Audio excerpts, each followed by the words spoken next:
it's not like he's an old quarterback. Like, it's not like trading Lamar Jackson for Deshaun Watson would be crazy. I wouldn't do it, but it wouldn't be crazy because those are both young stars up and coming, and they both would work. But I mean, if you're not the Chiefs, Bills, or Packers, you don't have a quarterback better than Watson. You can make an argument for Wilson. Wilson might be better than Watson. That's debatable. But if you're not the Chiefs, Bills, Packers, or maybe the Seahawks, it's okay to trade for Deshaun Watson. Derek Carr's a good quarterback. Darren Waller's a top 3 tight end. I wouldn't give him up. I was just pointing that out there for Deshaun Watson's sake. They have 4 first-round picks. They can give up some of them, not all of them. Don't give up all of them yet. Because you can use 2 for Watson and 2 for another good player. So I like their offense, by the way. I think they need some receivers. They need some receivers. Darren Waller is a great tight end. Their offensive line is pretty good. They got Josh Jacobs and Derek Carr. They need some defensive pieces and receivers. So give up some first-round picks and Derek Carr for Watson. There isn't ever going to be equal value. Because look at this. With Jared Goff, the Rams gave up 6 picks to get him and 3 picks to get rid of him. Watson is worth 4 first-round picks, 4 or less. And Carr. Derek Carr, I think that's a pretty even trade. Derek Carr's a good quarterback. I like him. He was an MVP candidate not too long ago. He got injured, so it kind of took away from him.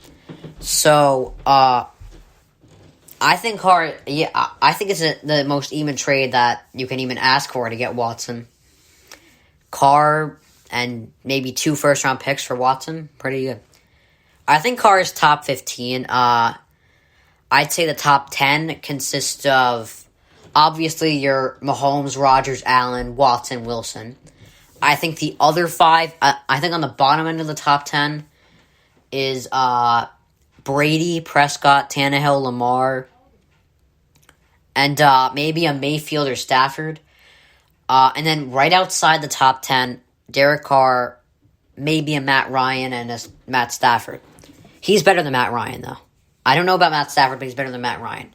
We got to see how Stafford does in LA. I think that's a pretty fair trade, though. All right, so we've got more news here. Here we go with that. All right. All right, so reports say Watt may have played his last game as a Texan. By the way, I don't know if I gave credit, but when I said, I think a couple episodes ago that Watt would be a good fit on the Packers, I'm going to credit Colin Cowherd. He said that first. Just try not to take it. So reports say Watt may have played his last game as a Texan. Green Bay is good for him, honestly. Green Bay has a great team. They have a great team, so they don't have a lot of positions to draft. I'd say there are 3 positions that they could use. I think they can use another corner. I'm not bashing Kevin King for the one game he had against the Bucs. But they can use another corner. I mean, Jair Alexander has proven to be a very, very good corner. You got to get someone beside him, though. So you can maybe get him in the draft or free agency. I draft another corner. I like our receivers, and I don't think I like them unless I don't think I like our receivers unless Aaron Rodgers was thrown to them. I like Valdez-Scantling. I like Allen Lazard. The problem is we have a bunch of tall guys at receiver. The shortest guy is actually Devontae Adams, and he can't be a slot. He has to be a flex. So we can use a slot receiver, another corner, And I think an edge rusher is another person we can use too. J.J. Watt is one of that. I think J.J. Watt is a good replacement. And he played at Wisconsin in college. So I think it's a great fit for the Packers. Alright, so Dan Campbell says he wants to win now. I don't have the speech with me, but it's a better statement than that kneecapping statement.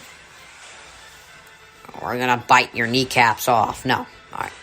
I don't know what Goff will do in Detroit. He might not even play a game in Detroit. They might dump his salary. But Stafford I think he's going to win in LA. He gets a talented running... If Stafford does not win in LA, it's his fault. He gets a talented running back, good wideouts, Woods and Kupp, great O-line. Pro Football Focus ranked their O-line top 3. I think it was the Brown... I know the Browns and Rams were in there. And they have the best defense in the league. And a great coach, by the way. So... if Stafford doesn't do well there, it's his fault. But... I mean, everyone wants to win now, but I mean...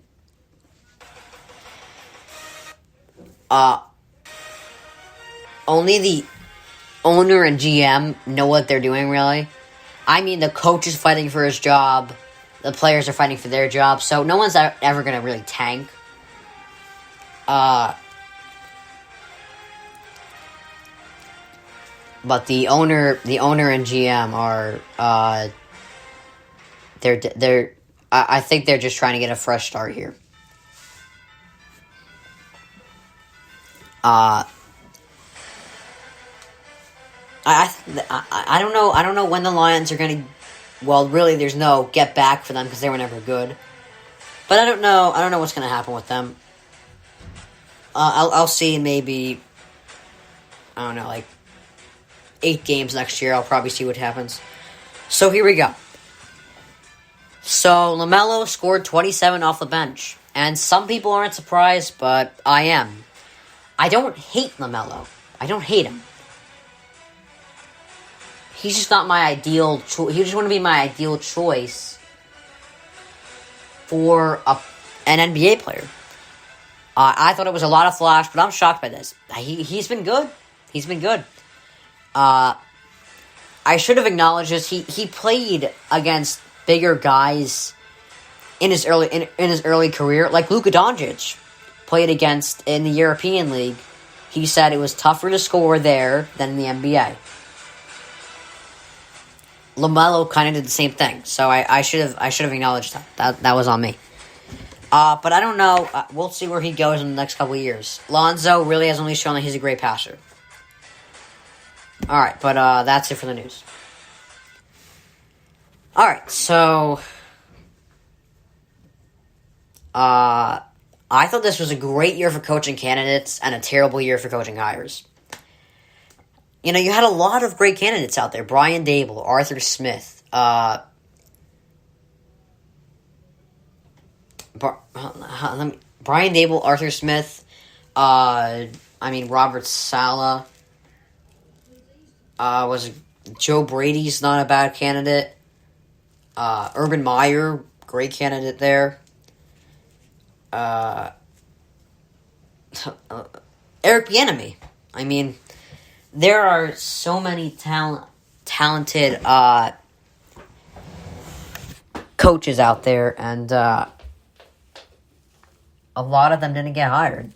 So,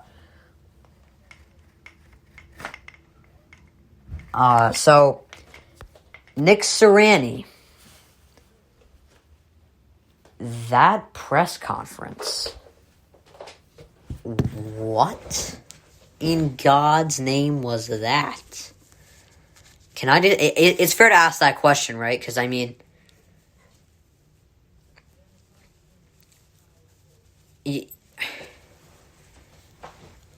the Eagles, you gotta do a better job at hiring someone. Here are the hires I liked and didn't like.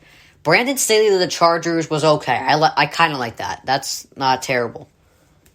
I would have rather seen them hire Brian Dable, but I think Brandon Staley's a good young coach. So I like that kind of. Urban Meyer to the Jags, I love that. I think that's great stuff.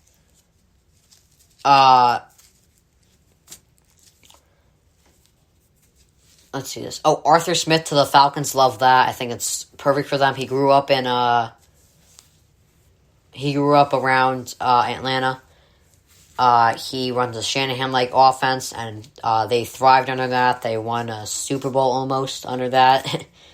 I mean, when you're up 25 against Belichick, it's not always a sealed deal. I mean, I would be honored just to say I was beating Belichick by 25. But, Texans still haven't hired someone. Bieniemy's still on the market. They can still hire him. Who else?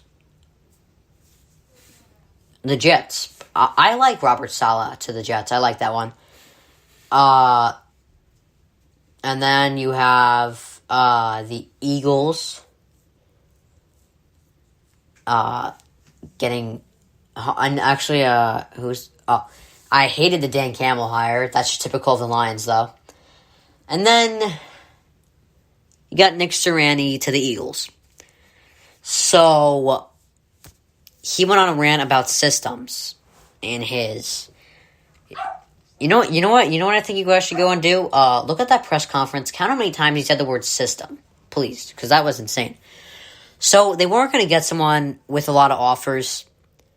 And I know a press conference isn't always something you should really look at as that big of a deal, but look at this. Kevin Stefanski, great presser. Shanahan, great presser. McVay, great presser. And this is a Zoom call, so it's easier. And that's not great. There's a reason people read a teleprompter or memorize and practice a script before we're going.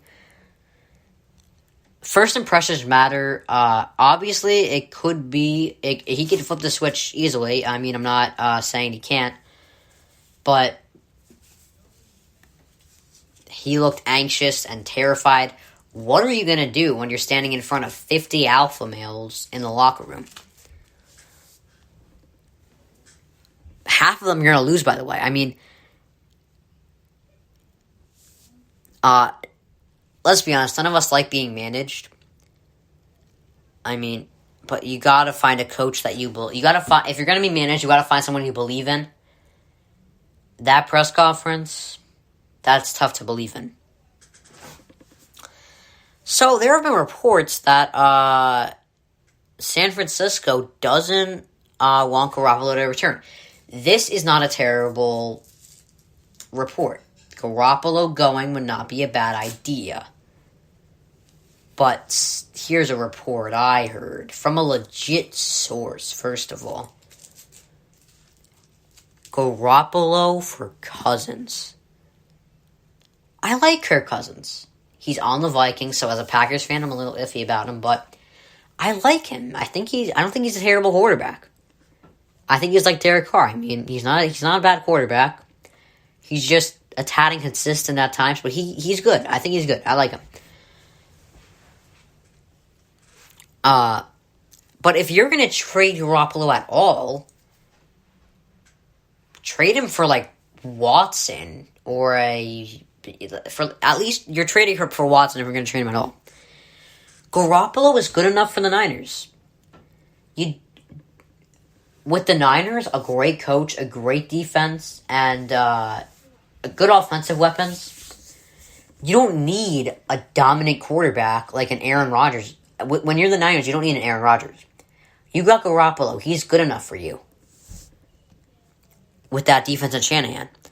And no, it wasn't all Shanahan. He's 7-26 without Garoppolo. Garoppolo was the quarterback when they made the Super Bowl last year. All he had to do was make one over-the-top throw that he didn't make. And they would have won the Super Bowl. So they were an over-the-top throw away from winning the Super Bowl. Garoppolo can overcome that. Trade him for Watson. That's okay. But don't trade him for Cousins. Uh,